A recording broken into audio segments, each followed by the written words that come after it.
Jets and some really desperate fantasy owners wondering if the Mike White revolution will happen in Game 2. Jets-Colts Thursday Night Football. Also, the NFL's investigation into Aaron Rodgers. The NBA, is there an investigation into Suns owner Robert Sarver? And the Jack Eichel trade. You know, light stuff like that.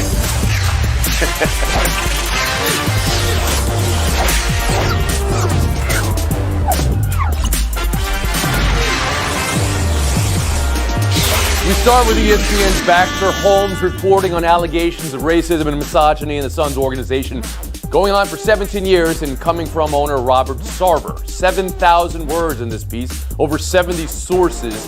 What came up often was toxic, hostile work environment. Allegations that Sarver used the N-word in conversation with head coach Earl Watson or during free agent negotiations, coach negotiations. Sarver has denied that, except using it once in an instance where he repeated what someone said. I don't like diversity, something Sarver is alleged to have uttered in a staff meeting at one point.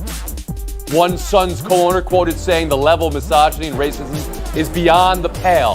A former Suns basketball executive, quote, there's literally nothing you could tell me about him from a misogynistic or race standpoint that would surprise me.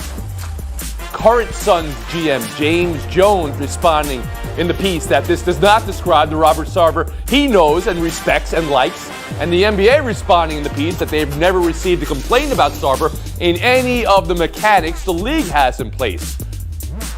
Clinton Yates, how do you consider all this? Honestly, the word that comes to mind is validating. I say that as a black person that's worked in the sports media industry for a couple decades, and all of this stuff is not exactly surprising in terms of anything anybody's been dealing with. This is what people think about us. It's something we have to try to convince folks of all the time. And you think about some of the specific stuff that he got into just from a mindset standpoint, never mind any particular slur or word. Telling people that NBA players need to impregnate local strippers in order to get them to stay closer to home and get a discount deal, that is craziness. Also, interfering on actual basketball matters, storming into gyms. You don't do that unless you're some type of a control freak. And all of that stuff sort of plays into the mentality of everybody who's ever been in a position as a marginalized person, you know, facing somebody who is in control. This, to me, very much read like what we've been talking about behind the scenes forever in this life and in this industry. And none of it is surprising, but I'm glad it's out there. It's a good story. Justin Tinsley.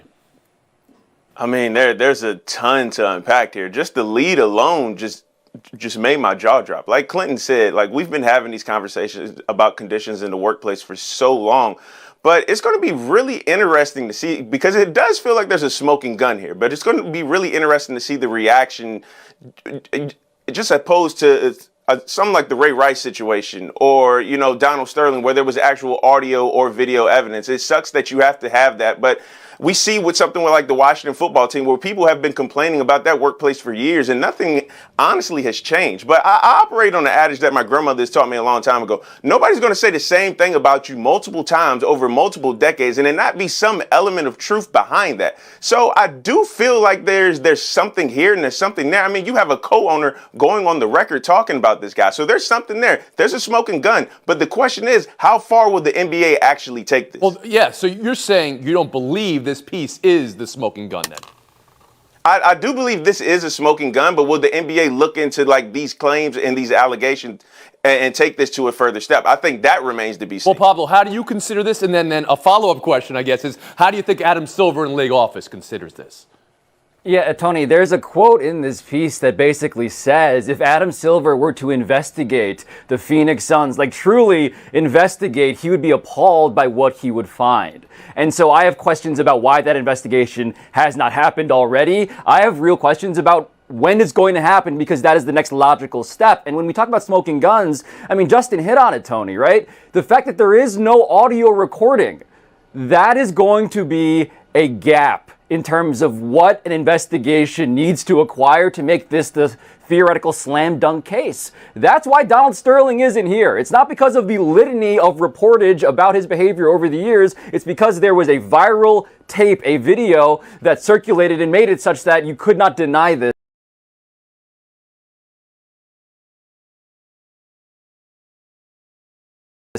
In any sort of way. And so what we have here is Robert Sarver denying a lot, but something that should not be buried here also is the function of an HR department that was exhaustively reported by Baxter Holmes, or in this case, the dysfunction of it.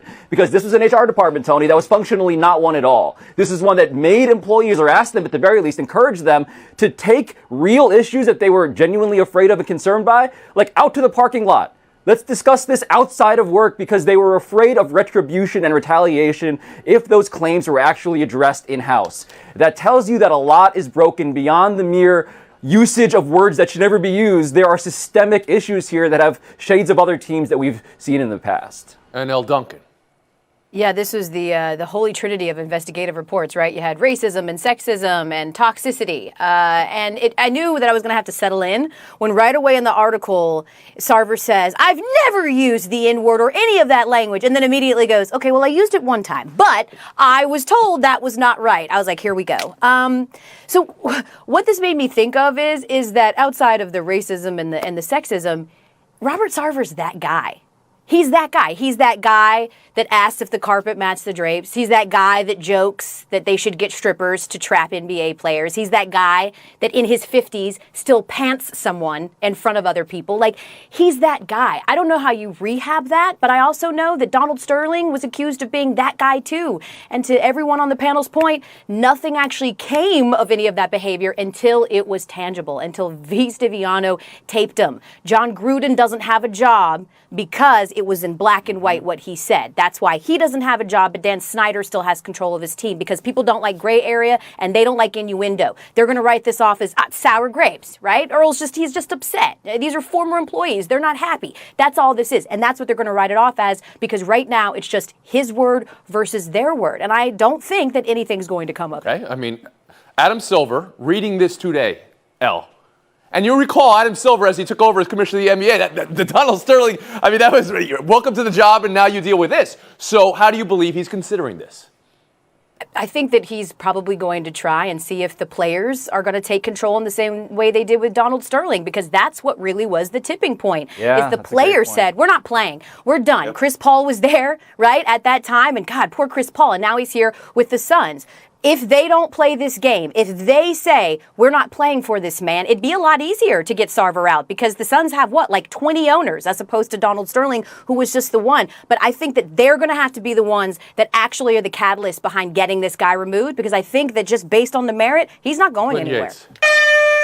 I think that something needs to be said from the commissioner also, more largely, just to the sheer number of human beings that were affected by this from an administrative standpoint as well. There are so many people out there who had their careers and their lives ruined by having to be a part of this organization. That's something that ultimately I think the league has to take some type of, of responsibility for, in terms of how they're operating, in terms of what other people want to be a part of. Isn't that always the case? I mean, there's no measure for the careers detoured and snuffed out completely. In any of these cases, last word to hear, I mean, the Suns are on top of the world about 4 months ago in the NBA Finals. James Jones is the executive of the year in the NBA. To hear him now say, well, this is not the Robert Sarver I know, Justin, do you put anything into that? You kind of feel like you hear that, and it kind of feels like he's been backed into a corner to say that, because, it kind of feels like he's, I just don't know, man. Like, I understand how these situations are. I've talked to people on and off the record in just different industries. They've been made to feel uncomfortable, and they have to say certain things in certain situations just to protect their job. So I hear him saying that, but again, man, it's a lot of people saying otherwise. Pablo Torre, last word. Yeah, and Tony, look, whether it's the black employees, whether it's the women who work for Robert Sarver, let's just keep something clear too, right? You can treat one person very well and other people terribly. One person's experience does not speak to the totality of how he ran a business, and that's what this is about. You ran a company, and seemingly, allegedly, you were a terrible boss on so many levels. Thanks for your thoughts on this. One more story here. The NFL's investigation now into Aaron Rodgers. It's ongoing. The league's focus currently appears to be what the Packers knew and when they knew it, and how they responded to Rodgers' decision to remain unvaccinated as it pertains to NFL protocol. Now, NFL is saying the burden lies on the team. The protocol, which includes separation on team flights and team meals, daily tests, mask wear, appears not to have been followed, at least sometimes. Specifically, as you saw Rodgers on sidelines in games without a mask, or in post-game sessions without a mask. L. Duncan, in this instance of the NFL indicating that this is on the team, where do you believe responsibility lies? They are completely deflecting. It's their responsibility because it's not as if, listen, they knew that he was putting on a ruse. He has completely misled everybody, and we know that. Nobody thought to raise any red flags when they saw him maskless because he misled people into thinking that he was vaccinated. They knew that he was not vaccinated. They have seen him break protocol. The Green Bay Packers are walking on eggshells. They are so nervous that their favorite child has threatened emancipation that they've just handed over the keys to the master bedroom and said, do whatever you want, kid. And so they're responsible as well, but most importantly, Aaron Rodgers is responsible. And for a guy that has always evaded any responsibility by playing good on the field, he needs some public accountability here because this is too far. Pablo Torre? Yeah, no, it falls on Aaron Rodgers first and foremost. Remember, there were media members in these rooms where he's not wearing a mask, right? These are protocols that are not just designed to protect, like, the team and Aaron Rodgers, but also all they come in contact with. And so the NFL, though, Tony, this is PR minimization to defend a strategy of PR minimization. They didn't want anyone to know about this, but El's right. They did know. They denied his claims to allegedly, reportedly, a homeopathic treatment as a substitute for vaccination. They knew that, but they still saw him without the mask. They still saw him breaking protocol. They didn't want to bring attention to it now. They don't want to bring attention to it still today. Justin Tinsley. We know he's a GOAT. We know he's a first ballot Hall of Famer. We know he's an MVP candidate this year. All of those titles, they do not absolve you from accountability. This is serious. We've been talking about coronavirus for almost 2 years. 5 million people have died from this. This is very serious, bro. And honestly, I look at a situation like this, I have a little bit more respect for Kyrie. Not saying that I agree with his stand. I'm 100% for vaccinations, and I do not agree with Kyrie, but he kept it a buck from the jump. He said, I don't want to get it. You don't want me to come to work? Fine. I won't come to work. I'll just stay at home and post pictures on Instagram from Neo from the Matrix. I can respect that more than what Aaron Rodgers did, because what Aaron Rodgers did is completely inexcusable because he put so many people into harm's way. Clinton Yates. The fact is that the NFL does not have the internal structure to blame itself and look at itself for their responsibility in this situation. The Packers, on the other hand, are being completely feckless when it comes to how they're doing all of this. But Aaron Rodgers, my guy, what are you doing? I'm sorry. Listen, there was a time when this guy was relatively likable. He was a great player, and you looked at him as the kind of model of I don't want to say a person, but the kind of quarterback that made sense to lead your team and be all over your sponsors and your commercials. And now he just comes across as another selfish jerk. You're not the only person involved here. It's everybody's responsibility. What do you think we're doing, man? Come on. But back to the NFL's, it's the letter of law and the spirit of law. The NFL threatened forfeit if protocol wasn't followed in some instances. Does anybody think this rises to the spirit of the rule, if not the letter of the rule, and that could be where the NFL goes with a punishment here? Anyone? Practice today, Odell Beckham Jr. again, no show. Team has used the word excused absence without much clarification beyond that. Meanwhile, Odell Beckham Sr. back at it today, posting a credit to the producer of the video he posted earlier in the week of his son not getting passes thrown his way the first half of the season, which dredges it all back up, but is responsible sourcing. I think you guys would appreciate that. Cleveland versus Cincy this week, and they're 4-4 right now. Clinton, what now with this team?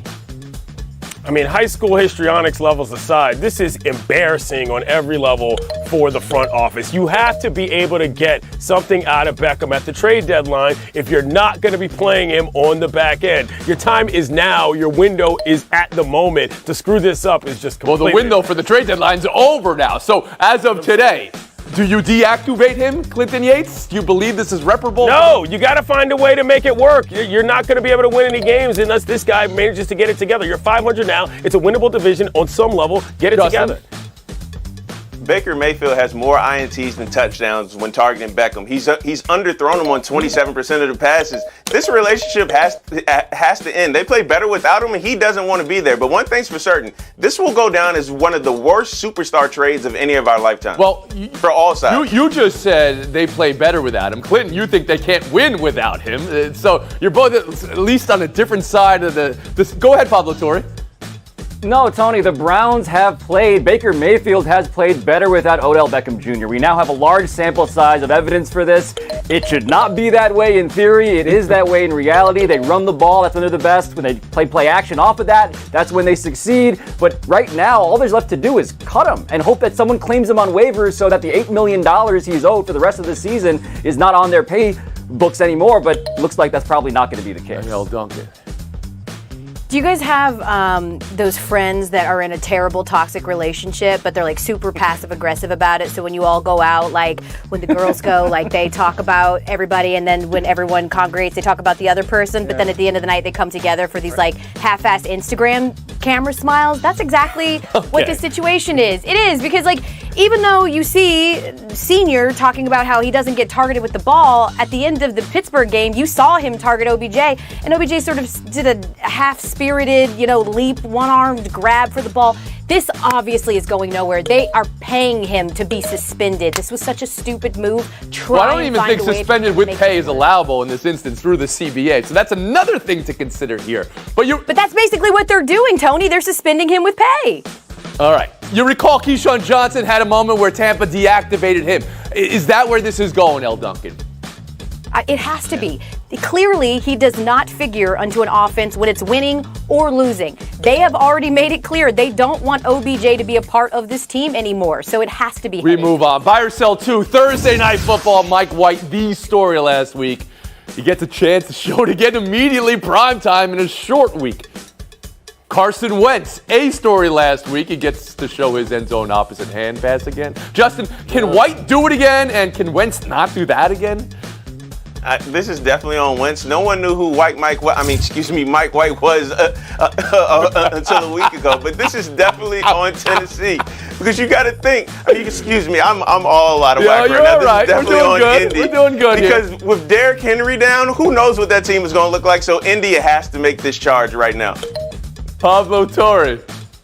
Yeah, Justin may have gotten confused there, but fact check's still accurate, so nothing really journalistically unreal was said there. So look, what is happening here with Magic Mike White is incredible. Far be it from me, the guy who made his entire career, Tony, off of Linsanity, to deny the possibility that this might be another shooting streak of a comet through the sky of New York. Are you reading anything to Robert Saleh saying, we're day to day. Let's see what White can do. Are you reading anything into that, Pablo? I mean, I remember what Mike D'Antoni said. We're going to ride this guy like he's Secretariat. That is what Robert Saleh should do exactly with Mike White. Duncan.